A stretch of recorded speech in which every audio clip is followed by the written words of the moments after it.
Good morning सगळ्यांना. परत Australia lesson आपण पाहत आहे. SHM आपण पाहिलं, सिंपल हार्मोनिक मोशन आपण पाहिलं, त्याचे दोन टाईप सुद्धा पाहिले. आणि आज काय करणार आपण, त्याच SHM मध्ये ज्या काही टर्म्स आहेत जे मी तुम्हाला काल सांगितल्या होत्या, हिस्टोरिक फोर्स पाहायचा आहे, ॲम्प्लिट्यूड ऑफ SHM पाहायचा आहे, किंवा मग फ्रिक्वेन्सी, अँग्युलर फ्रिक्वेन्सी, आणि एक महत्त्वाचा टॉपिक आपला जो टर्म असणार आहे फेज ऑफ SHM. असे इम्पॉर्टंट सगळेच आहेत, कारण तुम्हाला प्रत्येक टर्म तुम्हाला माहीत असली पाहिजे, क्लिअर असलं पाहिजे. ओके, तर पहिली जी टर्म आपली ती आहे historic force. Okay, first term आहे हिस्टोरिक फोर्स. म्हणजे काय असते पाहायचं आहे. आपण इथं एक्झाम्पल घ्यायचं आहे लिनियर SHMचं. लिनियर SHM साठी एक्झाम्पल घेऊ आपण. एक समजा रिजिड सपोर्ट, त्याला एखादा स्ट्रिंग काय केला असेल, फिक्स केला असेल. हा समजा त्याला स्प्रिंग बनवलं ना, त्याला आपण काय केलाय, स्प्रिंग फिक्स केलाय. आणि त्या स्प्रिंगला एक मास, एक ब्लॉक, ज्याचं मास समजा कन्सिडर करा कॅपिटल M असेल. हा ब्लॉक त्या स्प्रिंगच्या एका याला फिक्स करायचा आहे, आणि स्प्रिंगचा दुसरा एंड आहे तो रेजिड सपोर्टला फिक्स्ड आहे. ऑब्वियसली हा कसा आहे, हॉरिझॉन्टल. आणि हा जो ब्लॉक सुद्धा आहे तो ठेवलेला आहे हॉरिझॉन्टल सरफेस वरती, हॉरिझॉन्टल फ्रिक्शनलेस सरफेस वरती. याचा आपण एक्झाम्पल आधी पाहिलेला आहे. सोपा आहे की समजा एक स्प्रिंग आहे, स्प्रिंगला एक मास अटॅच आहे, आणि ते मास कुठे ठेवलेला आहे, ते मास ठेवलेला आहे फ्रिक्शनलेस सरफेस वरती. ते फ्रिक्शनलेस कशासाठी, तर जेव्हा समजा हे मास मूव्ह होणार आहे, ऑफसेट होणार आहे, तर तेव्हा त्या सरफेस सोबत याचं फ्रिक्शन मिनिमम व्हायला पाहिजे. फ्रिक्शन मिनिमम व्हायला पाहिजे, त्यामुळे फ्रिक्शनल फोर्स लागायला नको. म्हणून आपण म्हटलं की तो सरफेस असला पाहिजे, एकदम स्मूथ असला पाहिजे, फ्रिक्शनलेस सरफेस असला पाहिजे. ओके, आणि हा जो स्प्रिंग असला पाहिजे, हा जो स्प्रिंग आहे, हा स्प्रिंग असला पाहिजे आयडियल स्प्रिंग. आयडियल स्प्रिंग, हा तुम्ही जर आयडियल स्प्रिंग जर म्हटलं आपण, तो कसा असला पाहिजे, एकदम परफेक्ट स्प्रिंग असला पाहिजे. जसं आपण पाहिलं की आपल्या जे समजा बाईक असतात, ते बाईक मध्ये जे शॉकअप असतात, शॉकअप मध्ये जो स्प्रिंग असते तो खूप जास्त वेळ टिकतो. शॉकअप जे समजा गाडी शॉकअप खूप जास्त वर्ष टिकते. ते का टिकते, कारण त्याच्यामधला जो स्प्रिंग असतो, तो स्प्रिंग असा असतो, तो एकदम परफेक्ट असतो, आयडियल स्प्रिंग असतो. की समजा त्याला जर त्या स्प्रिंगला तुम्ही स्ट्रेच जरी केलं आणि त्याला सोडलं की तो वापस येणार आहे, ओरिजिनल पोझिशनला येऊ शकतो तो. आणि त्याची असं नाही होणार की समजा तुम्ही एकदा तुम्ही स्ट्रेच केलं आणि नंतर मग त्याची लेंथ वाढली, बरोबर, स्ट्रेच केलं सोडलं, त्याची लेंथ समजा वाढायला नको. त्याची जी लेंथ आहे, तर लेंथ जी आहे तीच राहायला पाहिजे. आधीची जी लेंथ असते समजा ओरिजिनल लेंथ त्याने गेन करायला पाहिजे, त्याची लेंथ वाढायला नको, एक्सटेंड व्हायला नको. मग स्प्रिंग जर समजा तसा जर असेल तर तो झाला आयडियल स्प्रिंग. जरी बाहेरचा फोर्स लावला, फोर्स काढला, ओरिजिनल पोझिशन गेन करेल, it will be the ideal spring. हा आयडियल स्प्रिंग आहे, त्याला एक ब्लॉक आपण अटॅच केलेला आहे. सध्या पहा, हा जो स्प्रिंग आहे हा रिलॅक्स्ड आहे, स्प्रिंग आहे रिलॅक्स. ओके, नंतर काय करायचं आहे, हा जो ब्लॉक आहे या ब्लॉकला मूव्ह करायचा आहे राईट वर. बरं, ब्लॉकला जेव्हा कसं मूव्ह करणार राईट वर, पहा बरं, ब्लॉकला काय करायचं, समजा इकडे जर पुल केलं राईट साइडनी, तर स्प्रिंग आहे ना थोडासा स्ट्रेच होणार आहे, स्प्रिंगला stretch. So that spring will be stretch, तो थोडासा एक्सटेंड होणार आहे, वाढणार आहे. ओके, मग हा स्प्रिंग समजा कन्सिडर करा एक्सटेंड झालाय. आणि हा जो ब्लॉक होता, तो ब्लॉक त्याच्या त्याच्या मेन पोझिशन पासून समजा डिस्प्लेस झाला. आधी कुठं होता तो, त्याची पोझिशन इथं होती, आधी पोझिशन कुठे होती, इथं होती. नंतर मग आपण त्याला काय डिस्प्लेस केलं, तो गेला इथं. ओके, आपण पहा, हा जो ब्लॉक होता, या ब्लॉकला डिस्प्लेस केलं राईट साइडने, म्हणजे डिस्प्लेसमेंट आहे राईट साइडने. पण पहा, आपल्याला आणखी असं सांगलं होता की जेव्हा मी या ब्लॉकला ह्या साइडने समजा स्ट्रेच करेल, तर काय होणार आहे, हा जो स्प्रिंग असेल, स्प्रिंग स्ट्रेच होणार आहे. आणि स्प्रिंग जर स्ट्रेच झाला तर स्प्रिंग मध्ये काय, ह्या ब्लॉक वरती त्या साइडने फोर्स होणार आहे. ब्लॉकला मी जर या डायरेक्शन जर ओढलं, तर स्प्रिंग काय करेल, त्या ब्लॉकला त्या साइडने ओढणार आहे, त्या साइडने फोर्स लावणार आहे. आणि तो जो फोर्स आहे, तो फोर्स काय करणार आहे, तो फोर्स लागेल समजा ह्या साइडने, ऑपोजिट साइडने, डिस्प्लेसमेंटच्या साइडने फोर्स लागणार आहे. तो फोर्स काय करेल, तो फोर्स त्या बॉडीला वापस मेन पोझिशनला आणण्याचा प्रयत्न करेल. मग हा जो ह्या बॉडीवरती जो फोर्स लागणार आहे, जो फोर्स बॉडीला त्याच्या मेन पोझिशनला परत आणण्याचा प्रयत्न करणार आहे, तर त्या फोर्सला म्हणतो आपण रिस्टोरिंग फोर्स. त्याला रिस्टोरिंग का म्हटलं आपण, कारण तो तो बॉडीला ओरिजिनल पोझिशनला आणणे म्हणजे काय, बॉडीला परत किंवा सिस्टीमला परत रिस्टोर करणे, तो रिस्टोर करण्याचा प्रयत्न करणार आहे. ओके, सो हा जो फोर्स असणार आहे it will act on the body. आणि ती बॉडी कशी असली पाहिजे. आता ही जी बॉडी समजा किंवा ही जी सिस्टीम आहे, दिस system is capable of oscillating. बरं, कपॅबल ऑफ ऑसिलेट म्हणजे काय, समजा मी याला जर समजा मी पुल केलं आणि जर त्याला सोडलं तर बॉडी वापस येणार आहे आणि मग ती बॉडी अशी ऑसिलेट होणार आहे. So this system of this body is capable of oscillating. तर अशी सिस्टम असणार आहे. आणि जी बॉडी ऑसिलेट होत असेल तर त्या ऑसिलेटिंग बॉडीवर लागणारा रिस्टोरेटिव्ह फोर्स आणि जो काय करेल त्या बॉडीला मेन पोझिशनला आणण्याचा प्रयत्न करणार आहे. ओके, हे झालं आपण. आणि इथं कसं असते बघा, तुम्हाला हे पण आपलं आधी झालेलं आहे की restoring force is always directed towards the mean position and in opposite direction to that of the displacement. डिस्प्लेसमेंटच्या ऑपोजिट डायरेक्शन फोर्स असणार आहे तो. ओके, हे झालं एक समजा आपल्याला राईटली मूव्ह केलं तर फोर्स लागला लेफ्ट साइडनी, डायरेक्शन अपोजिट. तुम्ही बघा आता समजा कसं करा, मी याला जर समजा इथून जर सोडलं, इथून याला रिलीज जर केलं तर काय होणार आहे, रिलीज केली की तो ब्लॉक इकडे समोर येणार आहे, मेन पोझिशन येणार आहे. पण असं नाही का फक्त तो मेन पोझिशन आहे तिथे थांबेल, तो आणखी मध्ये थोडासा आणखी येणार आहे. तो त्याच्या मेन पोझिशनच्या इकडे येणार आहे, ह्या साइड येणार आहे, लेफ्ट साइड येणार आहे. मग तेव्हा तो काय येणार आहे, तेव्हा तो जर समजा आपण असं म्हटलं की हा ब्लॉक इथून सोडलाय, तो ब्लॉक वापस गेला, मी ना थांबला आणि तो समजा आणखी इकडे गेला, पण आणखी जर तिकडे जर गेला तर काय होणार, तो स्प्रिंग काय होणार, तो कॉम्प्रेस होणार आहे. कारण आता जो ब्लॉक होणार आहे तो ब्लॉक आता ह्या साइड येणार आहे, ब्लॉक जेव्हा ह्या साइड येणार आहे तर स्प्रिंग काय होणार, तो compress. So that spring will B compress. Compress म्हणजे असं समजा स्प्रिंग झाला कॉम्प्रेस. हा, कारण तो ब्लॉक येणार आहे, तो ब्लॉक येणार आहे मेन पोझिशनच्या लेफ्ट साइडने. ओके, आता जेव्हा समजा हा जो ब्लॉक समजा इकडे जर आला म्हणजे पहा याचं डिस्प्लेसमेंट आहे ना, इथं त्याची मेन पोझिशन असते, ही त्याची मेन पोझिशन, पण ऍक्च्युली तो काय आला, तो आला लेफ्ट साइडने, तो आला इथं बरोबर. ऍक्च्युली तो इथून इथं आला, मेन पोझिशन याची ही होती, पण नंतर तो आला समजा ह्या साइडने आला, लेफ्ट साइडने आला, मग त्याचा हे जर डिस्प्लेसमेंट लेफ्ट साइडने झालं, लेफ्ट साइडने झालं डिस्प्लेसमेंट. हा,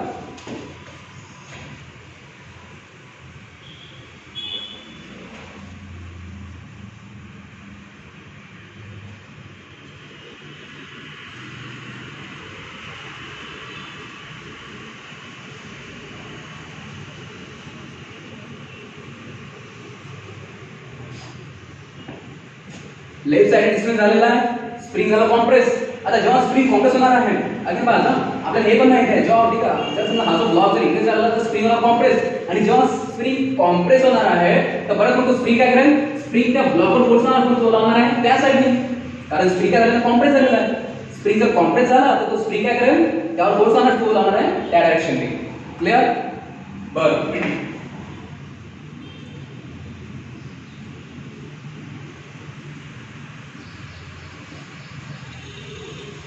हॅलो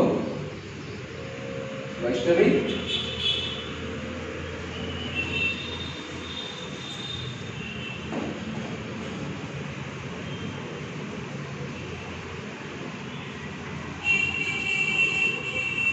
हो बरोबर आहे, डिस्प्लेसमेंट सेम असणार आहे.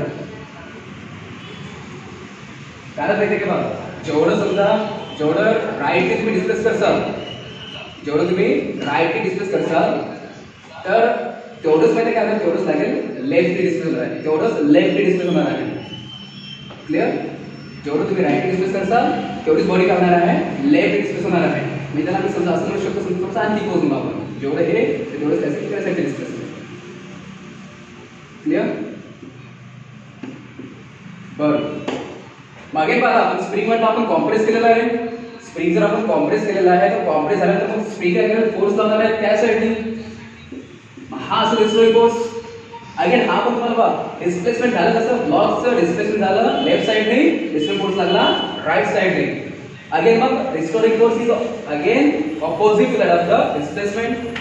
ओके, आणि आता हा जो फोर्स करणार आहे, जेव्हा तुम्ही हा जो ब्लॉक इकडे आलेला आहे, स्प्रिंग कॉम्प्रेस झालेला आहे आणि स्प्रिंग काय करते, त्यावर ब्लॉकवर फोर्स लावणार आहे आणि तो फोर्स लागत आहे राईट डायरेक्शननी. बरं, राईट डायरेक्शननी म्हटल्यापेक्षा आपण काय म्हणतो की तो लागत आहे मेन पोझिशनकडे, कारण इथं त्याची सेमी पोझिशन, त्याची इथं असली पाहिजे त्याची मेन पोझिशन. आणि म्हणून मग आपण असं म्हणतो की रिस्टोरिंग फोर्स हा लागला कसा, मेन पोझिशनकडे. इथे सुद्धा या साइड सुद्धा रेस्टोरिंग फोर्स लागला होता मेन पोर्शन कडे आणि इथे सुद्धा या साइड सुद्धा लागला रेस्टोरिंग फोर्स लागला मेन पोर्शन कडे. मग हा फरक पहा मेन पोर्शन म्हटल्यापेक्षा आपण काय म्हणतो आपण तो ऍक्च्युअली त्या बॉडीला किंवा सिस्टमला रिस्टोर करण्याचा प्रयत्न करत आहे. हा फोर्स काय करतो बॉडीला काय करतो रिस्टोर करण्याचा प्रयत्न करतो आणि तो फोर्स असणार आहे restoring force. Okay try to define it. The force acting on a body body करा रे. The force acting on the body आणि जी बॉडी काय होता है ऑसिलेट एक्झिक्युटिंग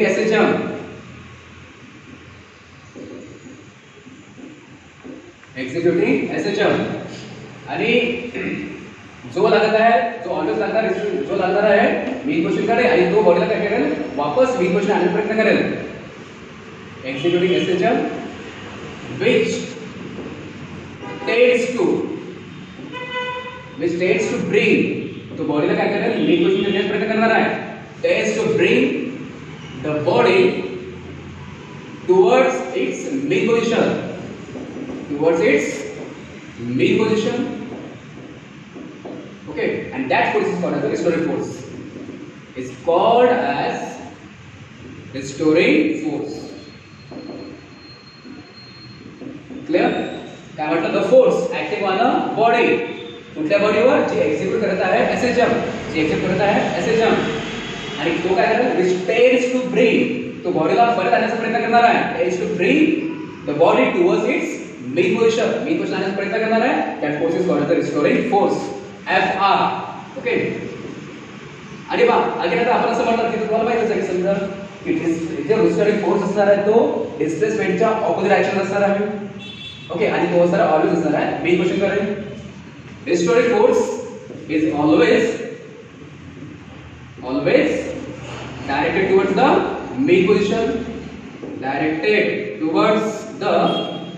मेन पोझिशन. हे झालंय. आणखी काय आहे opposite to the displacement हे झालंय. आणि आणखी बघा हा जो रिस्टोरिंग फोर्स आहे रिस्टोरिंग फोर्सची व्हॅल्यू ती कोणावर डिपेंड असते डिस्प्लेसमेंट वरती. सिंपल गोष्ट आहे की जर या स्प्रिंगला ब्लॉकला जर तुम्ही जास्त डिस्प्लेस केलं असतं तर तो स्प्रिंग त्यावर जास्त फोर्स लावला असता. बरोबर आहे ना. हा जो ब्लॉक आहे हा ब्लॉकने जर समजा कमी जर मूव्ह केला असता तर स्प्रिंगने त्या ब्लॉकवर कमी फोर्स लावला असता आणि जर मी ह्या ब्लॉकला जर जास्त जर मूव्ह केला असता डिस्प्लेसमेंट जास्त तर रिस्टोरिंग फोर्स जास्त लागला असता. म्हणजे रिस्टोरिंग फोर्स त्याची व्हॅल्यू मॅग्निट्यूड कोणावर डिपेंड असणार आहे डिस्प्लेसमेंट वरती. सो रिस्टोरिंग फोर्सची काय म्हणतो आपण मॅग्निट्यूड. ही कशी असते ही डिपेंड असते डिस्प्लेसमेंट वरती. मग त्याला म्हणेल की directly proportional. So FR is directly proportional to the displacement, but as the direction is opposite, both of them are opposite direction. Distant force and distant direction is just opposite. म्हणून मग तिथे आपण sign देतो minus. So restoring फोर्सची magnitude directly proportional असते कोणासोबत minus of x. Again मग आपण इथे काय करतो आपण हा सिम्बॉल काढत असतो FR. हा जो डायरेक्टली प्रोपोर्शनल साइन इथे काढतो इक्वल टू साइन पुट करतो कॉन्स्टंट पुट करतो आणि इथे काय समजा मायनस x. ओके आणि त्यालाच मी काय लिहू शकतो त्यालाच लिहू शकतो आपण असं की समजा हा जो मायनस आहे आपण आज लिहू मायनस kx असं लिहिलंय.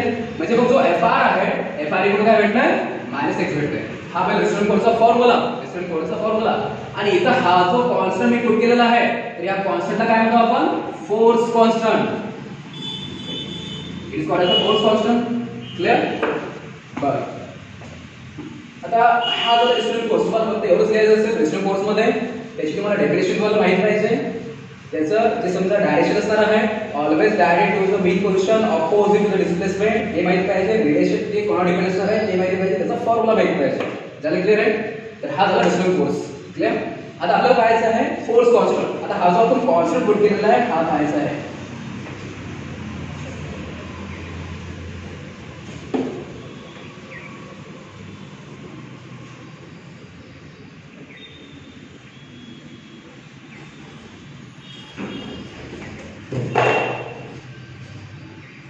फोर्स कॉन्स्टंट तो आपण दाखवतो कशाने स्मॉल के या लक्षात ठेवायचं आहे.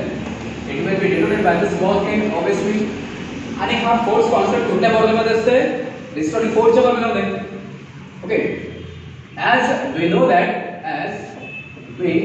know that for oscillating body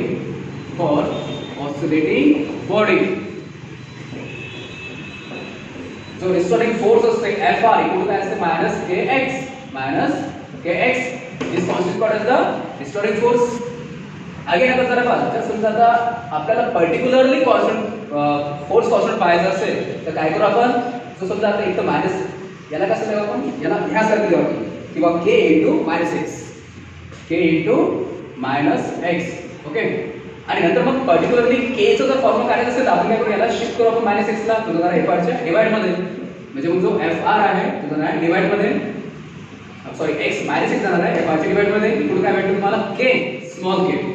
तर स्मॉल k फोर्स कॉन्स्टंट याचा हा बनला फॉर्म्युला. आता ही जी मायनस साइन आणि मायनस साइन वर सुद्धा देऊ शकतो.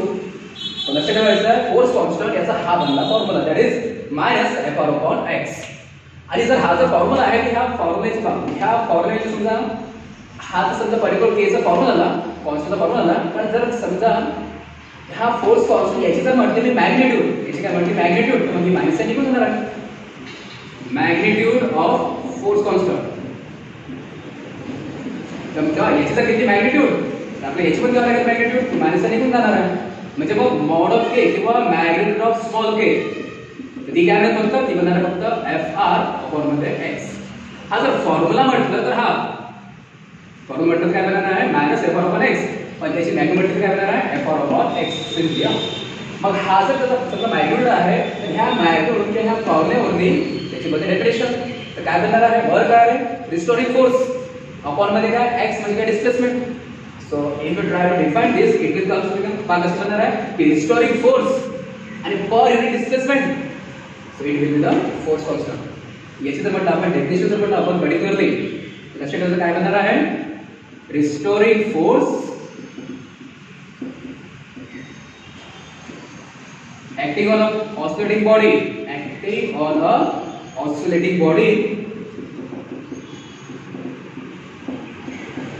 आणि per unit displacement of the body आणि from the mean position. Displacement नेहमी कुठून घ्यायचं असतं, मेन पोझिशन पासून.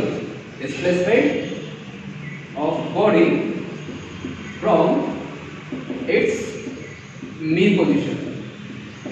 Okay, so this is the definition of the force constant. आता हा जो समजा फोर्स कॉन्स्टंट आहे त्याचा हा जो फॉर्म्युला असेल, आता ह्या फॉर्म्युलावरून आपण त्याचा युनिट काढू शकतो आपण. ओके, युनिट कसं लिहिणार आहे, ह्या k चे युनिट काढायचं आहे. तर ते कसं काढू आपण, तर हा Fr आहे म्हणजे फोर्स आहे, रिस्टोरिंग फोर्स म्हणजे फोर्स आहे. आणि फोर्स युनिट काय असते न्यूटन, फोर्सचं SI काय असते न्यूटन, आणि डिस्प्लेसमेंट याचं S काय असते मीटर.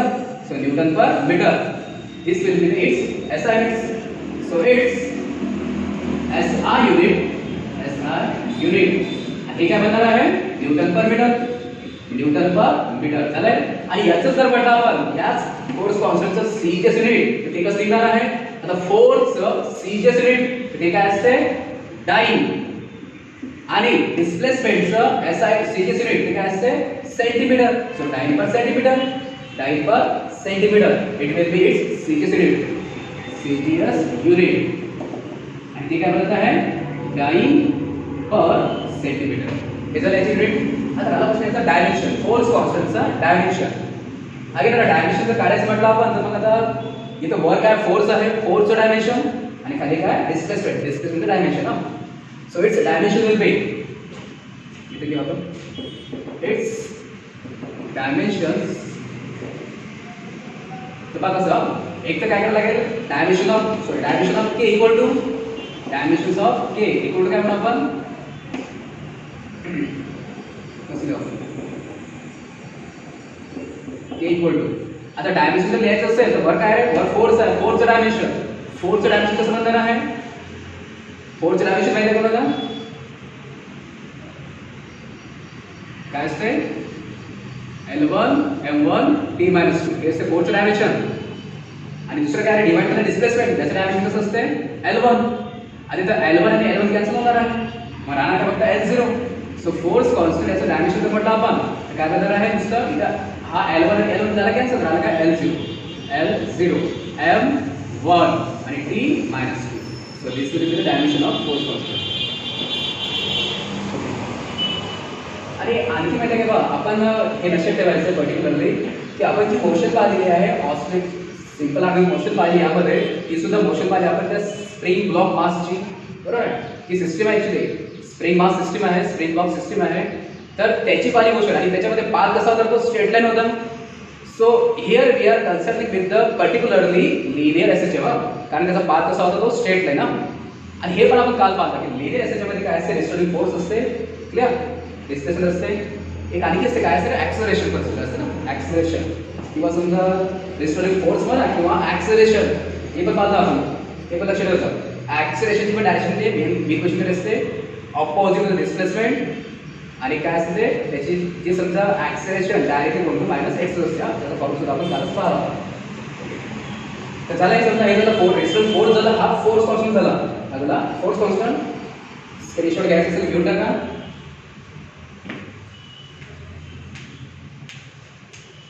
हा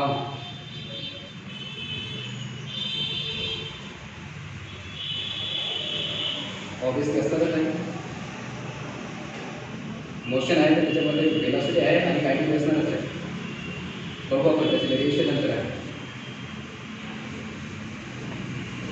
याला घेतला स्क्रीनशॉट.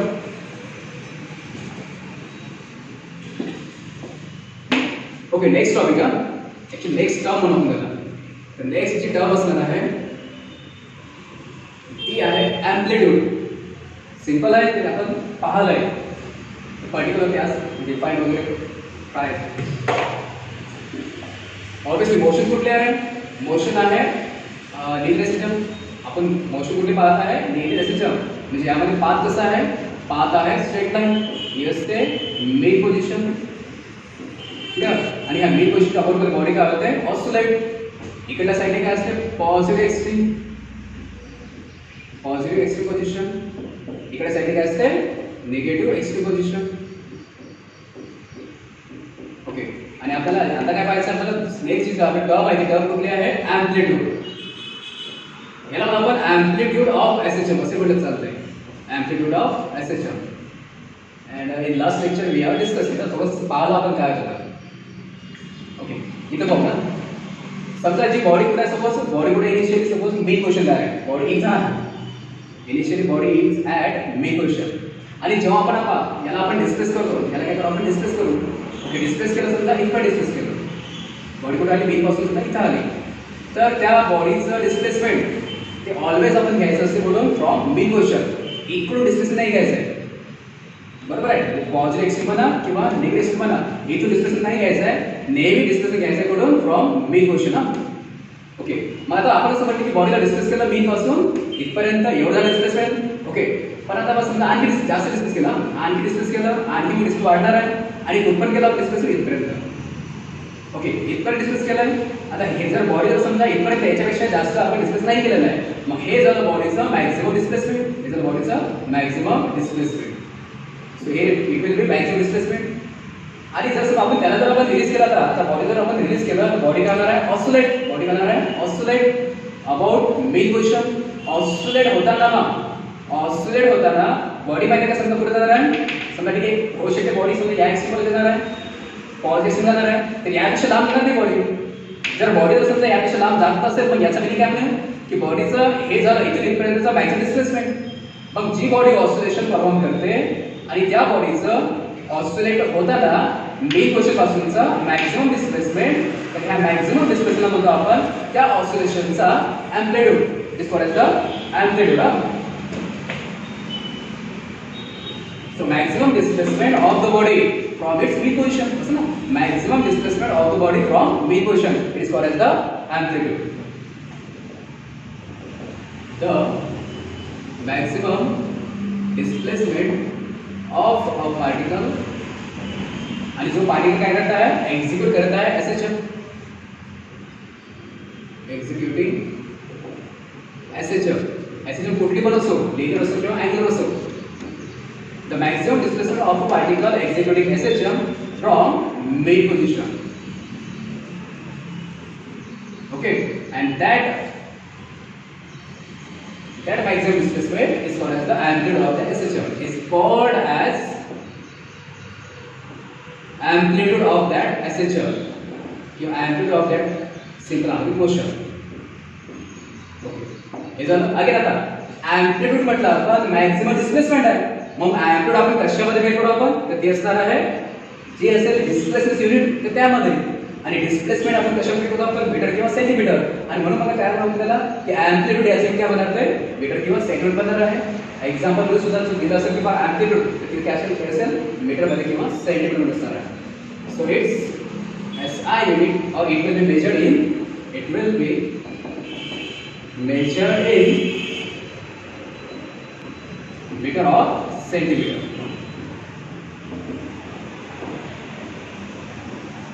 Okay. त्याचं डायमेन्शन मध्ये काय असणार आहे L1 असणार आहे. हे झालं amplitude. So what is the superior medium? चला नेक्स्ट स्टेप पाहिजे. तर नेक्स्ट जे टर्म आहे डिफिकल्ट वन आहे ज्याला म्हणतो आपण phase of SHM. Phase of SHM तर ते तुम्हाला टाइम कन्झ्युमिंग आहे, तर त्यामुळे जास्त टाइम लागणार आहे त्या टॉपिकला. तर मे बी तुम्हाला रिजॉइन करावं लागेल कारण टाइम संपत आहे, 5 मिनिट राहिलं काहीतरी. सो जसं मीटिंग संपणार आहे तसं तुम्हाला परत रिजॉइन करावं लागेल. फेज टॉपिक आहे कारण ते फेज हा ज्याने वाचता असेल त्याला माहीत आहे, संबंध पण नसेल त्याला ज्याने वाचता असेल त्याने. Okay. So phase of SHM important topic आहे. बघू काय असते. एक साधं लक्षात ठेवा फेज ऑफ एसएचएम. तर सिम्पली म्हणजे काय फेज म्हणजे काय आहे त्याला सिम्पली फेज म्हणतात किंवा त्याला फेज अँगल सुद्धा म्हणतात. फेज किंवा फेज अँगल सुद्धा म्हणतात. मग याचा मीनिंग असा आहे की फेज म्हणजे काय अँगल आहे. फेज म्हणजे काय फेज म्हणजे हा अँगल असणार आहे. ओके. अँगल आणि म्हणजे याची किंवा ती आपण पोहोचणार आहे डिग्री मध्ये किंवा आपण पोहोचणार आहे रेडियन मध्ये. बघू फेज ऑफ एसएचएम काय असते. तर समजा कन्सिडर करा एखादी जी बॉडी आहे. आता ही जी समजा कुठली जर बॉडी असणार आहे जी आपण म्हणत आहे आपण पर्टिक्युलरली आपण बोलतो की जी एक्झिक्यूट करत आहे एसएचएम. हे इट लिनियर एसएचएम. बरं लिनियर एसएचएम जी बॉडी परफॉर्म करत आहे तर त्याचं काय भाग आहे त्याचं तर डिस्प्लेसमेंट भाग आहे. त्याचं काय डिस्प्लेसमेंट भाग करत. समजा बॉडीची मोशन जी एसएचएम परफॉर्म करत आहे. ओके. त्याचं कुठं असेल ते समजा ती जर समजा मोशन परफॉर्म करताना कुठं आहे ते मेन पोझिशनला. जर मेन पोझिशनला जर समजा असेल बॉडी मग तिथे त्याचं डिस्प्लेसमेंट किती बनणार आहे 0 बनणार आहे. कारण आपण डिस्प्लेसमेंट आपण ऑलवेज आपण कुठून घेतो मेन पोझिशन पासून. मग आपण जर बोलत आहे की समजा बॉडी आहे आणि बॉडी मूव्ह होत आहे डिस्प्लेस होत आहे ऑसिलेट होत आहे आणि कुठं आली ती कुठं आली समजा सध्या कुठं आली पर्टिक्युलर टाइम त्या इथं आली मेन पोझिशन आली. मग जेव्हा ती मेन पोझिशनला असेल डिस्प्लेसमेंट 0 असणार आहे. आणि जर थोडीशी लांब जर गेली समजा मेन पोझिशन पासून जर अवे जर जात असेल मग इथं जर गेली समजा तर काय झालं म्हणतात डिस्प्लेसमेंट आधी कसं 0 होतं आता काय डिस्प्लेसमेंट वाढलं. डिस्प्ले काय झालं वाढलंय. ओके. आणि जर बॉडी समोर गेली तर अगेन काय डिस्प्लेसमेंट वाढलं डिस्प्लेसमेंट वाढलंय. म्हणजे डिस्प्लेसमेंट काय वाढत जात आहे. आणि इथं जर म्हटलं आपण तर इथं डिस्प्लेसमेंट काय होणार आहे मॅक्सिमम. इथे डिस्प्लेसमेंट काय होणार आहे मॅक्सिमम. ओके लक्ष ठेवा. मग इथं काय झालं डिस्प्लेसमेंट होणार आहे मॅक्सिमम झालं म्हटलं आपण x will be maximum. बरं नंतर मग काय होते नंतर बॉडी वापस येते. बॉडी काय होते वापस येते.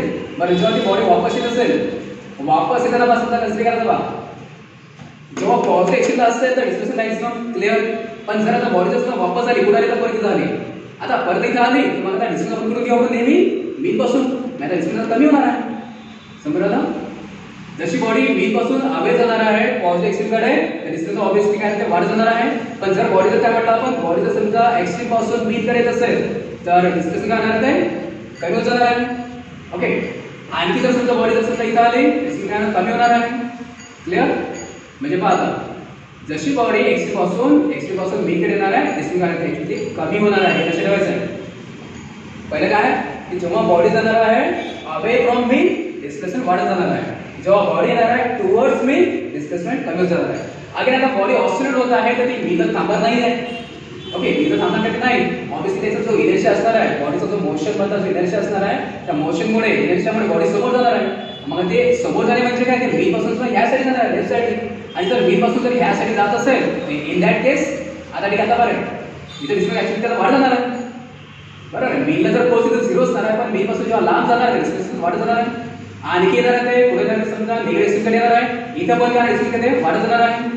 आणि जर म्हटलं आपण पर्टिक्युलर पोल्सनी निगेटिव्ह एक्स्ट्रीमला तर तिथे त्याचा डिस्टन्स कसं होणार ठेवणार आहे मॅक्सिमम असं होणार का सोबत जसं की आधी जेव्हा ती जाणार आहे मीन पासून अवे तर काय डिस्प्लेसमेंट वाढत जाणार आहे अगेन बॉडी तिथे थांबणार for a fraction of second fraction of instant परत ते वापस जाणार आहे पण आता जेव्हा ती वापस जाणार आहे तर आता समजा कन्सिडर इथं आली मीन निगेटिव्ह एक्स्ट्रीमला मॅक्सिमम डिस्प्लेसमेंट पण आता नंतर इथं आली तर इथं मग डिस्टन्स कमी झालं आणि जवळ आली डिस्टन्स कमी होणार आहे डिस्प्लेसमेंट कमी होत जाते असे ठेवायचं आहे की जशी बॉडी समजणार आहे मीनकडे तर डिस्प्लेसमेंट काय होते कमी होत जाते हे लक्षात ठेवायचं बरं आणि मग आता हे जे म्हटलं आपण एसएचएम आहे एसएचएम मध्ये डिस्प्लेसमेंट कमी जास्त होत आहे डिस्प्लेसमेंट काय होत आहे कमी जास्त होत आहे आणि ते वाढत जात आहे कमी होत आहे वाढत जात आहे कमी होत आहे इकडे जर म्हटलं आपण इकडे वाढत जात आहे पॉझिटिव्ह कमी होत आहे पॉझिटिव्ह आणि इकडे जर म्हटलं आपण इकडे वाढत जात आहे निगेटिव्ह बरोबर आहे कारण जर आपण म्हटलं आपण particularly main क्वेश्चनच्या left साइडने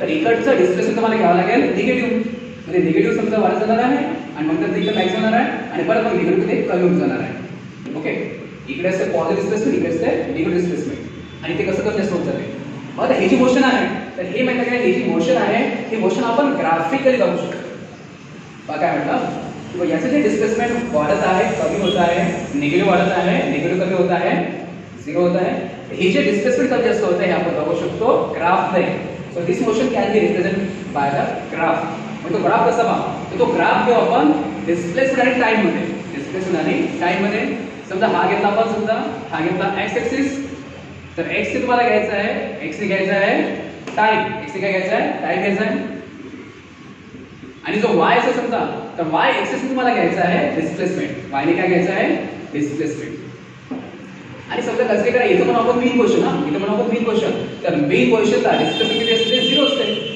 at main question displacement काय असते 0 असते ओके आणि जर समजा आपण वर जर म्हटलं आपण y एक्सिसच्या जर वर साइड म्हटलं आपण तर ते काय असते पॉझिटिव्ह म्हणजे मग आपल्याला वर साइड घ्यायचं पॉझिटिव्ह ओके पॉझिटिव्ह डिस्प्लेसमेंट आणि समजा आपण असं म्हटलं समजा ह्या बॉडीचा मॅक्सिमम डिस्प्लेसमेंट बॉडीचं काय आहे मॅक्सिमम डिस्प्लेसमेंट समजा ते पॉझिटिव्ह एक्सिस असणार आहे मॅक्सिमम डिस्प्लेसला काय म्हणतो आपण अँप्लिट्यूड म्हणतो आपण आणि मग ते जर समजा या साइडने असेल तर मॅक्सिमम डिस्प्लेसमेंट म्हणजे मग या साइडने हे जे डिस्टन्स असणार ते असणार आहे प्लस a कारण प्लस अँप्लिट्यूड आणि इकडे जर घेत असता आपण समजा इकडे जर बॉडी गेली असती निगेटिव्ह एक्सिसला तर ते बनलं असतं मायनस a मी पासून पॉझिटिव्ह एक्सिस पर्यंत हे distance maximum displacement plus amplitude मी पासून negative axis maximum displacement it will be maximum negative displacement आणि ते बनणार आहे मायनस अँप्लिट्यूड ओके याचा अर्थ असा आहे की ही जी बॉडी समजा आहे बॉडीचं मॅक्सिमम डिस्टन्स किती होत आहे प्लस a बॉडीचा मी पासून मॅक्सिमम डिस्टन्स किती होत आहे ते होत आहे प्लस a आणि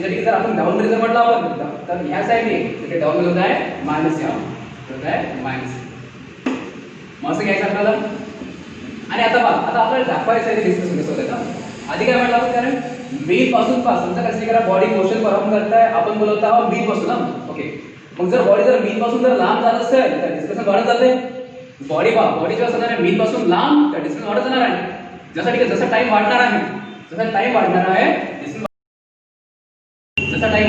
डिस्प्लेसमेंट वाढत जात आहे मेन पासून डिस्प्लेसमेंट वाढत जाणार आहे आणखी जर टाइम वाढला तर आणखी डिस्प्लेसमेंट वाढणार आहे आणखी टाइम वाढला तर डिस्प्लेसमेंट वाढणार आहे आणि मग पर्टिक्युलर पार्ट ना ह्या पॉझिटिव्ह एक्सिस जेव्हा बॉडी जाणार आहे तर तिथे त्याचा होणार डिस्प्लेसमेंट मॅक्सिमम म्हणजे मग बॉडी इथं जर पोहोचली कुठे पोहोचली पॉझिटिव्ह एक्स्ट्रीमला ना पॉझिटिव्ह एक्स्ट्रीमला तर पॉझिटिव्ह एक्स्ट्रीम पोझिशनला तिथं डिस्प्लेसमेंट काय होते मॅक्सिमम बरं मॅक्सिमम डिस्प्लेसमेंट काय असते अँप्लिट्यूड प्लस a इथं ही होती मेन क्वेश्चन ही काय होती मेन क्वेश्चन होती आणि जशी बॉडी मेन पासून लांब गेली डिस्प्लेसमेंट वाढत जाणार आहे डिस्प्लेसमेंट वाढत जात आहे ओके डिस्प्लेसमेंट वाढत गेलं आणि जर ते झालं मॅक्सिमम आणि मॅक्सिमम कुठे झालं ते पॉझिटिव्ह एक्स्ट्रीमला ओके देन आफ्टर नंतर मग बॉडी काय वापस येते बॉडी जेव्हा वापस येते तर डिस्प्लेसमेंट काय होते कमी होत जाते बॉडी जेव्हा वापस येणार आहे डिस्प्लेसमेंट काय होते कमी होते आणि कुठे गेले मीन येते म्हणजे बघ जर बॉडी आता समजा आणखी टाइम समजा समोर जात आहे तर काय होणार आहे बॉडी वापस येत आहे बॉडी वापस मीकडे येत आहे मीकडे जर येत आहे डिस्प्लेसमेंट कमी होत आहे डिस्प्लेसमेंट कमी होणार आहे आणखी टाइम जाणार आहे डिस्प्लेसमेंट आणखी कमी होणार आहे आणखी कमी नाही बरोबर आहे आणखी कसं कमी होत जाणार टाइम सो डिस्प्लेसमेंट कमी होत जाणार आहे आणि जेव्हा बॉडी कुठे पोहोचणार आहे मीनला ते डिस्प्लेसमेंट काय बनणार आहे 0 बनणार आहे मीनला जेव्हा पोहोचून बॉडी कुठं मीनला तर तिथे डिस्प्लेसमेंट 0 होणार आहे त्याला क्लिअर आहे पण अगेन मोशन आहे मोशनचा इनर्शिया आपण बॉडी समोर जाणार आहे आता बॉडी कुठे जाणार आता बॉडी मेन क्वेश्चन पासून ते निगेटिव्ह कडे जाणार आहे आणि जेव्हा बॉडी जाणार आहे निगेटिव्ह एक्सिस कडे काय म्हणतात आपण बॉडी जर निगेटिव्ह एक्सिस कडे तर डिस्प्लेसमेंट काय ऍक्च्युअली त्याला बाहेर जाणार आहे आणि ते निगेटिव्ह डिस्प्लेसमेंट वाढत जाणार आहे. म्हणून मग आपण असं म्हणतो की जाणार डाऊन मध्ये, जाणार कसं ते डाऊन मध्ये. म्हणजे डिस्प्लेसमेंट वाढत जाणार आहे, ते होणार ते निगेटिव्ह वाढत जाणार आहे, निगेटिव्ह वाढत जाणार आहे, आणखी डिस्प्लेसमेंट वाढत जाणार आहे, ते निगेटिव्ह वाढत जाणार आहे. आणि परत काय मग परत या पर्टिक्युलर जेव्हा बॉडी पोहोचणार कुठं, बॉडी पोहोचेल निगेटिव्ह एक्स्ट्रीमला, तर परत इथं बनणार आहे मॅक्सिमम निगेटिव्ह डिस्प्लेसमेंट, त्याला काय म्हणतात अननिगेटिव्ह म्हणजे मायनस आहे. आणि बॉडी कुठं पोहोचेल समजा, बॉडी पोहोचेल समजा ह्या पोझिशनला, तिथं काय नाही त्याचं बॉडीच होणार आहे मॅक्सिमम अननिगेटिव्ह होणार निगेटिव्ह. त्याला क्लिअर आहे. जेव्हा पोहोचेल बॉडी निगेटिव्ह एक्स्ट्रीमला, निगेटिव्ह एक्स्ट्रीमला. पण अगेन बॉडी वापस येत आहे, बॉडी जर वापस येणार आहे मला निगेटिव्ह स्पीड कमी होत जाणार आहे, निगेटिव्ह स्पीड जर कमी होत जाईल, निगेटिव्ह स्पीड कमी होत जाणार आहे म्हणजे डिस्प्लेस कमी, बरोबर आहे, डिस्प्लेस कमी, निगेटिव्ह डिस्प्लेसमेंट कमी, आणखी बॉडी ठीक मीन येणार आहे, आणखी निगेटिव्ह स्पीड कमी, आणखी कमी, आणि जेव्हा बॉडी कुठे पोहोचेल मीनला, तर परत मग इथे काय होणार आहे मीन पोझिशनला परत मग डिस्प्लेसमेंट झिरो बनणार आहे. क्लिअर? ओके. म्हणजे याचा मीनिंग असं आहे की जेव्हा बॉडी ऑसिलेशन परफॉर्म करते, जेव्हा बॉडी ऑसिलेशन परफॉर्म करते, तर तेव्हा काय आहे ऍक्च्युली त्याचं जे डिस्प्लेसमेंट आहे वाढत जात आहे, कमी होत जात आहे, निगेटिव्ह वाढत जात आहे, निगेटिव्ह कमी होत जात आहे, बरोबर आहे, झिरो होत आहे. म्हणजे ऍक्च्युली ते ग्राफ दाखवू शकतो आपण, बरोबर आहे. डिस्प्लेसमेंट बी पासून कसं वाढत जात आहे मॅक्सिमम पॉझिटिव्ह सिग्नल, कमी होत आहे मीला परत झिरो, बरोबर आहे. आणि बी पासून मग निगेटिव्ह कडे निगेटिव्ह वाढत जाणार आहे, आणि परत मग ते निगेटिव्ह कमी होत जाणार आहे, आणि मीला परत झिरो. इथं झालं एक ऑसिलेशन, एक ऑसिलेशन. आणि यासारखं जर म्हटलं आपण तर यासारखी मोशन असणार आहे, आणि ही जी समजा एसएचएम असणार आहे, तर ही मोशन आपण दाखवतो कशाने, ग्राफ ने. So we are describing this SHM by graph. Okay. आता ग्राफ जेव्हा दाखवतो आपण, समजा ग्राफ जेव्हा दाखवतो म्हटलं आपण, आता बघा ग्राफ असं तयार झालेला आहे, एक वेव्हसारखा ग्राफ तयार झालेला, वेव्हसारखा ग्राफ तयार झालेला आहे. आता ही जे बघा याला असं कन्सिडर करा किंवा समजा कन्सिडर करा, याला हाफ सर्कल कन्सिडर करा, आणि समजा याला हाफ सर्कल कन्सिडर करा, कारण की ह्या पार्टला जर मी जर फोल्ड केलं तुम्हाला समजा कंप्लीट एक सायकल वर मिळू शकते. ओके. बरं, मग समजा मी अप्रॉक्सिमेट याला कन्सिडर करेन समजा सर्कल, किंवा हा हाफ सर्कल, हा half circle, half cycle, half cycle. Okay. मग त्या सायकलचं किंवा त्या सर्कलचं कन्सिडर करायचं तुम्हाला सेंटर, त्याचं कन्सिडर करायचं आहे सेंटर. ओके. कारण याला जर फोल्ड केलं तुम्हाला एक कंप्लीट सायकल भेटणार आहे, तर त्याचं घ्यायचं आहे सेंटर. ओके. आणि आता बघा आपल्याला पाहायचं काय ऍक्च्युली फेस, पाहायचं काय फेस. मग आता ही जी बॉडी समजा आहे ऑसिलेशन परफॉर्म करत आहे, डिफरंट पोझिशनला असेल, कुठल्याही पोझिशनला असेल तर तिथे त्याचा फेस किती असणार आहे, मीला असेल तर फेस किती असणार आहे, एक्स्ट्रीमला असेल पॉझिटिव्ह एक्स्ट्रीमला तर फेस किती असणार आहे ते दाखवायचं आहे. तर फेस कसं दाखवतात का, तर समजा कन्सिडर करा हे हाफ सर्कल आहे, आणि आता हे काय ऍक्च्युली हे तर बॉडीचं पोझिशन आहे, किंवा बॉडी काय मी पासून जात आहे, मग डिस्प्लेसमेंट इथं आहे, म्हणजे बॉडी नंतर इथं आहे, नंतर इथं आहे, नंतर इथं आहे, नंतर इथं आहे, नंतर पॉझिटिव्ह एक्स्ट्रीमला आहे. ऍक्च्युअली बॉडीची ऍक्च्युअली पोझिशन आहे, बॉडीची ऍक्च्युअली पोझिशन आहे. बरं, मग समजा कन्सिडर करा बॉडी कुठे आहे, सपोज बॉडी आहे पॉझिटिव्ह एक्स्ट्रीमला, बॉडी आहे पॉझिटिव्ह एक्स्ट्रीम पोझिशनला. मग जेव्हा बॉडी असेल पॉझिटिव्ह एक्स्ट्रीम पोझिशनला, तर मग तिथे त्याचा फेस किती असते हे पाहायचं आपल्याला. मग फेस कसं करायचा, जर बॉडी आहे पॉझिटिव्ह एक्स्ट्रीम पोझिशनला, इथं ती पोझिशन, आणि हे जे समजा सर्कल आहे, सायकल आहे, कसं आहे सेंटर आहे, तर काय करायचं आहे सायकलच्या सेंटर पासून, सायकलच्या सेंटर पासून बॉडीच्या पोझिशन पर्यंत ड्रॉ करायचा आहे एक रेडियस वेक्टर, ड्रॉ करायचा आहे एक पोझिशन वेक्टर. ओके. हा झाला पोझिशन वेक्टर. ड्रॉ कसा केला आपण, तर सायकलच्या सेंटर पासून तर पार्टिकलच्या पोझिशन पर्यंत जो तुम्ही पोझिशन वेक्टर ड्रॉ केला याला वेक्टर आर मिळेल समजा.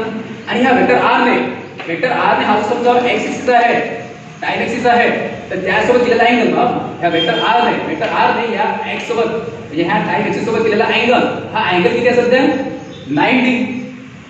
मग आता बघ हा जो अँगल असते, अँगल म्हणजे काय म्हणतो मी फेस, म्हणजे मग बॉडी जर असेल समजा पॉझिटिव्ह एक्स्ट्रीमला, तर त्याचा फेस किती बनत आहे 90. समजलं मग, तर ह्या अँगलला म्हणतो आपण फेस, किती पडतो फेस. आणि इथं जर बॉडी कुठं आहे, बॉडी ह्या पोझिशनला आहे, म्हणजे आपण फेस किती असेल तिथं असणार आहे 90. बरोबर आहे. ओके. समजा कन्सिडर करा बॉडी कुठं असते रे, समजा इनिशियली बॉडी कुठं असते मीन पोझिशनला, जर समजा बॉडी कुठं असते मीन पोझिशनला, म्हणजे बॉडी कुठं असते इथं, बॉडी पोझिशन इथं असते. जर बॉडी जर इथं असते मीन पोझिशनला, मग तेव्हा त्या मीन पोझिशनला फेस किती आहे ते जर दाखवायचं आहे, तर ते कसं दाखवू आता, परत काय करू आपण, इथे किती पोझिशन आहे, हे सायकलचं सेंटर आहे. अगेन त्या सायकलच्या सेंटर पासून त्या पोझिशन पर्यंत आपण काय ड्रॉ करू, रेडियस वेक्टर. हा जो रेडियस वेक्टर, ह्या रेडियस वेक्टरने त्याच एक्सिस सोबत केलेला अँगल तो 0 बनणार आहे. टाइम एक्सिस सोबत केलेला अँगल इथे कसं बनणार आहे, रेडियस वेक्टर इथं अँगल करणार आहे 0, म्हणजे मग मीन पोझिशनला मग फेस किती असणार आहे तो 0 असतो. बरोबर आहे. ओके. जर बॉडी कुठे पोहोचली एक्सी पोझिशनला, बॉडी जर पोहोचली एक्सी पोझिशनला, तर फेस किती बनणार तिथं 90. कारण काय करायचं आहे, सेंटर पासून पोझिशन पर्यंत ड्रॉ करायचा आहे रेडियस वेक्टर, आणि त्या रेडियस वेक्टरने या टाइम एक्सिस केलेला अँगल तो असतो फेस. ओके. पॉझिटिव्ह एक्स्ट्रीमला फेस बनला 90. ओके. नंतर आता काय आहे, बॉडीला वापस जाणार आहे, बॉडी कुठे जातात समजा इथं जातात बॉडी गेली मीन पोझिशनला मग आता असं नाही का बा जसं बॉडी जर ह्या पोझिशनला गेली आहे कारण आता बा आता मग असं नाही व्हायचं तिथं मग ह्या पोझिशनला म्हणजे मीन पोझिशन येत आहे मग ह्या पोझिशनला त्याचा फेज 0 असं नाही येणार आहे कारण माहिती का आपण इथून ऑसिलेशन स्टार्ट झालेला आहे इथून ऑसिलेशन स्टार्ट झालेला आहे तर ही त्याची इनिशियल पोझिशन इनिशियल मीन पोझिशनला त्याचा फेज 0 हे बरोबर आहे पण नंतर मग आता ऑसिलेशन परफॉर्म करताना बॉडी परत मीनला तर येत आहे मग मीनला येतं मग तिथं मग फेज 0 होणार नाही कारण आता कारण ते ऑसिलेशन आहे ते ऑसिलेशन ऍक्च्युली ते कंटिन्यू मध्ये आहे ओके मग हे ऑसिलेशन कंटिन्यू असताना बॉडी जर सेकंड टाइम येत आहे मीन पोझिशनला तर मग तिथे त्याचा फेज किती बनणार आहे मग आता पहा इथं काय करतो मला आता ही पोझिशन आहे ही पोझिशन आहे मीन पोझिशन आणि परत आपण काय करू पण ह्या पोझिशन पासून म्हणजे सेंटर पासून तर पोझिशन पर्यंत ड्रॉ करू रेडियस वेक्टर आणि हा जो रेडियस वेक्टर असणार आता आणि ऍक्च्युली हा रेडियस वेक्टर ऍक्च्युली असं मूव्ह होत आहे बरं जशी बॉडी मूव्ह होत आहे तसा हा रेडियस वेक्टर किंवा पोझिशन वेक्टर मूव्ह होत आहे मग आता जेव्हा बॉडी इथपर्यंत पोहोचली बॉडी जेव्हा इथपर्यंत पोहोचली तर मग तिथं रेडियस वेक्टर मूव्ह झाला आणि त्या रेडियस वेक्टरचं मग अँगल किती केला येतो इथं अँगल एवढा केला असेल आणि हा अँगल किती असणार हा असणार आहे 180 हा अँगल असणार आहे 180 म्हणजे याचा मिनिंग असेल की इथं जर बॉडी आहे तर इथे त्याचा फेज तो किती बनणार आहे 180 अगेन आता बॉडी समजा मीनला पोहोचलेली आहे बॉडी जर मीन पासून जर समोर गेली बॉडी जर मीन पासून समोर जात आहे क्लिअर का रे म्हणजे ती किती इकडे जात असेल ना ती जात आहे निगेटिव्ह एक्स्ट्रीमकडे मग जर बॉडी जर समजा कुठे पोहोचली निगेटिव्ह एक्स्ट्रीमला पोहोचली म्हणजे बॉडी इथं आहे मग इथे त्याचा फेज किती बनणार आहे इथे त्याचा फेज किती बनणार आहे आणि ऍक्च्युली आपण काय म्हटलं आहे की आपण ठीक आहे मी याला मगाशी म्हटलं की हा जो हाफ सर्कल जर मी फोल्ड केलेला आहे मग जर मी ह्या हाफ सर्कलला मी जर फोल्ड केलं असतं स्माईलला मी जर फोल्ड केलं असतं तर बॉडी इथं आली असती बरोबर आहे मग बॉडी जर इथं आली तर मग तो रेडियस वेक्टर इथं आला असतं रेडियस वेक्टर इथं आला असतं मग त्याने अँगल किती केलं असतं एवढा अँगल केला असतं आणि हा एवढाच अँगल असतं हा अँगल किती असतं 270 डिग्री म्हणजे मग बॉडी जर इथं आहे बरोबर आहे निगेटिव्ह एक्स्ट्रीमला जर असेल तर मग त्याचा फेज किती बनणार आहे 270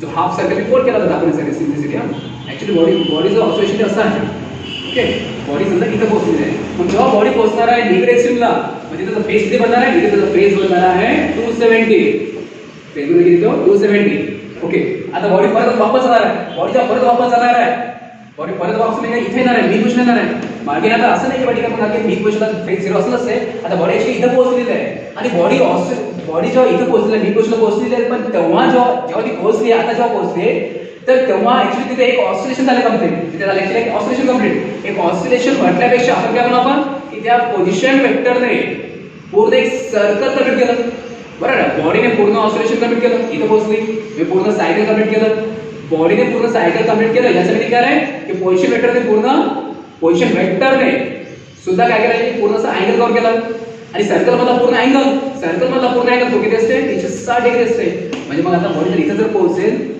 ऑसिलेशन परफॉर्म इथे जर पोहोचेल ह्या तिसऱ्या टाइम थर्ड टाइम ती मीन पोझिशनला पोहोचत आहे तर ह्या वेळेस इथं ऑसिलेशन कंप्लीट झालं तर तिथे त्याचा फेज बनणार आहे 360 डिग्री फेज किती बनणार आहे तो 360 डिग्री बनणार आहे आता हे जर डिग्री मध्ये समजा हा फेज कसा झाला डिग्री मध्ये समज असेल अँगल कदाचित फेज म्हणजे काय असते अँगल फेज म्हणजे काय असते अँगल ना आणि तो फेज आपण ऍक्च्युअली दाखवतो कसं आपण तो समजायचं कसं की बा किती फेज असणार ते कसं आपण काढायचं तर पोझिशन पाहायची आणि त्या पोझिशनपर्यंत काय करायचं सर्कलच्या सेंटर पासून पोझिशन पर्यंत रेडियस वेक्टर ड्रॉ करायचा रेडियस वेक्टर त्या एक्स सोबत केलेला अँगल तो म्हणजे काय असणार फेज असणार आहे म्हणजे बॉडी जर मीनला तर फेज 0 बॉडी जर समजा पॉझिटिव्हला फेज 90 इथे जर म्हटलं तर 180 इथे म्हटलं 270 इथे म्हटलं तर 360 क्लिअर असं तो फेज वाढत जाणार आहे पण मग बॉडी जर समजा आणखी जर पॉझिटिव्हला गेली तर फेज आणखी वाढत जाणार आहे आता फेज कसं वाढत जाणार तो फेज वाढत जाणार 19 वाढत जाणार तो इथं 0 होता 19 वाढलं मग इथं सुद्धा काय होणार आहे बॉडी जेव्हा समोर जाणार आहे नंतर मग आणखी जसं समोर आपण प्रॅक्टिकल आपण तो फेज सुद्धा हा आणखी वाढत जाणार आहे बॉडी जाणार नंतर जेव्हा जाणार आहे पॉझिटिव्ह एक्स्ट्रीमला इथं जाणार आहे तिथे त्याचा फेज किती बनणार मग त्या 360 मध्ये आणखी 90 ऍड होणार आहे कारण इथपर्यंत फेज झाला होता 360 आणि जर बॉडी इथं जर पोहोचली तर परत त्याच्यावर 90 ऍड होणार आहे आणि जर 360 प्लस 90 जर म्हटलं आपण तो बनणार किती 450 क्लिअर इथं लक्ष ठेवायचं आपण मोशन आपण स्टार्ट करून केली होती मीन पासून आपण मोशन स्टार्ट केली होती आणि म्हणून मग आपण त्या मीन पोझिशनला इनिशियल फेज तो केला 0 होता क्लिअर कधी कधी काय असेल माहिती काय असं नाही की समजा आता आपण मॅक्झिमम केसमध्ये आपण काय बोललाय की जी बॉडी ऍक्च्युली जी ऑसिलेशन आहे ती स्टार्ट होत करते आपण त्याला मीन पासून डिस्प्लेस करतो एक्स्ट्रीमला तिथे त्याला रिलीज करतो रिलीज केलं म्हणजे मग इथून त्याची मोशन चालू होते बरोबर आहे मग कधी कधी काय पॉसिबल असं आहे की समजा बॉडी मीन पासून नाही तर बॉडी एक्सटी पासून मोशन स्टार्ट करणार आहे. मग जेव्हा बॉडी एक्सटी पासून स्टार्ट करणार आहे त्याचा फेज वेगळा असणार आहे. लक्षात ठेवा, जेव्हा बॉडी मीन पासून स्टार्ट करेल तर त्याचा फेज किती असणार आहे? 0 असते, बरोबर आहे. पण जेव्हा बॉडी कुठून स्टार्ट करणार आहे पॉझिटिव्ह एक्सिस पासून, तुम्हाला एक गोष्ट माहिती आहे पॉझिटिव्ह एक्सिसला फेज किती असणार आहे? 90. ओके, हा असं फेज, हा असणार फेज. फेज म्हणजे काय असते? अँगल असते. आणि ऍक्च्युअली मध्ये आता बघा, जर आता मला जर समजा माहित पडले की बॉडी आहे, बॉडीचा मला फेज माहित पडला किंवा समजा बॉडीचा फेज आहे 90 डिग्री. जर बॉडीचा फेज 90 डिग्री आहे याचा म्हणजे बॉडी कुठे आहे? पॉझिटिव्ह एक्सिसला. जर मला माहित पडले की समजा की फेज आहे 180, म्हणजे मग यासाठी मला बॉडी असं माहित पडलं की समजा बॉडी ऍक्च्युअली सेकंड टाइम पोहोचत आहे मीनला. जर मला माहित पडलं समजा बॉडीचा फेज आहे, ऑसिलेशनचा फेज आहे, ऑसिलेशनचा फेज किती असेल तर 270 डिग्री आहे. याचा मीनिंग काय की बॉडी कुठे आहे? निगेटिव्हला आहे. बरं, मग मला जसं मला फेज माहित पडत आहे, जसं मला फेज माहित पडला तसं काय होतं, मला बॉडीची पोझिशन माहित पडत आहे. क्लिअर? मला जर फेज माहित पडला तर मला ऍक्च्युअली मला काय माहित पडत आहे? बॉडीची पोझिशन माहित पडत आहे. बॉडीची पोझिशन किंवा जी ऑसिलेशन आहे, ऑसिलेशन कुठे आहे, बॉडी कुठे आहे, ऑसिलेशन कुठे आहे, ऑसिलेशन डायरेक्शन कुणीकडे आहे, मला हे माहित पडते. ऍक्च्युअली म्हणजे मग असं म्हणेल आपण किंवा समजा जो फेज असते ती अशी क्वांटिटी असते. फेज म्हणजे अशी क्वांटिटी आहे की ज्याने आपल्याला काय मिळते? ऑसिलेशनची पोझिशन माहित पडते, ऑसिलेशनची स्टेट माहित पडते. अँड दॅट ऑसिलेशनची स्टेट किंवा बॉडीची पोझिशन, मोशनची पोझिशन, डायरेक्शन दाखवणारी फिजिकल क्वांटिटी म्हणजे फेज असणार आहे. द फिजिकल क्वांटिटी जी दाखवणार आहे ऑसिलेशनची स्टेट, जी दाखवणार आहे मोशनची स्टेट आणि डायरेक्शन, आणि ती फिजिकल क्वांटिटी म्हणजे phase of that ascension. Clear? म्हणजे बघा आता याला मी डिफाईन करतो का फेज ऑफ एसेंशन, याला मी काय करतो? डिफाईन करतो. आता डेफिनेशन पाहिजे करतो the physical quantity, the physical quantity, आणि जी डिस्क्राइब काय करते? पोझिशन, बरोबर आहे. State of oscillation, the physical quantity that describes, अशी फिजिकल क्वांटिटी जी डिस्क्राइब करते, काय डिस्क्राइब करते की ऑसिलेशन कुठे आहे? State of oscillation, state of oscillation. Okay, state of oscillation म्हणा किंवा मग त्या याची पोझिशन, ऑसिलेशनची पोझिशन म्हणा, ऑसिलेशन कुठे आहे? इथं आहे, इथं आहे, इथं आहे. ऑसिलेशनची पोझिशन म्हणा किंवा डायरेक्शन, स्टेट ऑफ ऑसिलेशन और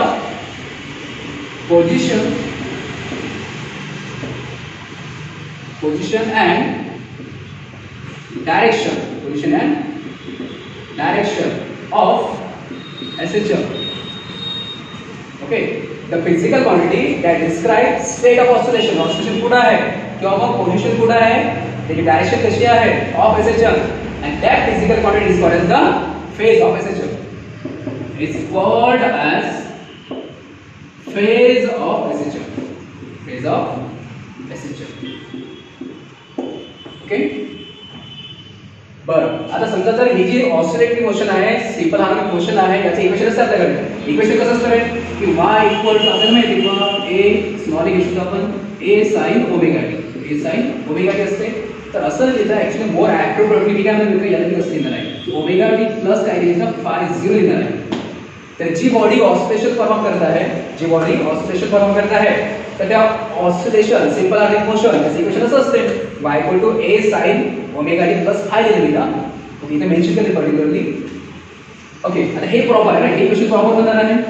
हा, जेव्हा समजा बॉडी समजा पर्टिक्युलर समजा मी पासून जेव्हा स्टार्ट करणार आहे तिथं फेज 0, इनिशियल फेज 0 असते.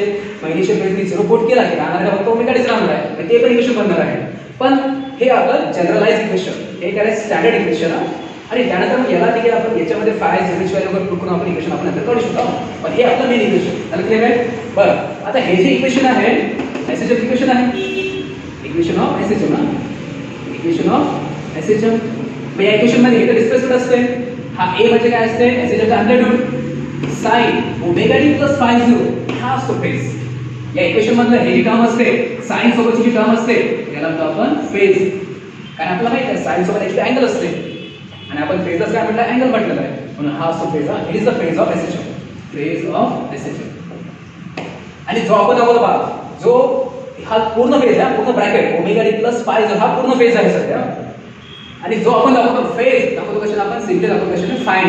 म्हणजे ऍक्च्युअली इकडे हे मध्ये मी phi equal to phi equal to काय ओमेगा टी प्लस फाय 0 आहे आणि यामध्ये मी जे पुट केलेलं आहे फाय 0. आता बाकीच्या ह्या गोष्टी तुम्हाला माहित आहे की ओमेगा टी म्हणजे अँग्युलर फ्रिक्वेन्सी असते, टी म्हणजे टाइम असते. ओके, आणि समजा म्हटलं आपण हा फाय 0 हा असतो इनिशियल फेज, सुरुवातीचा फेज.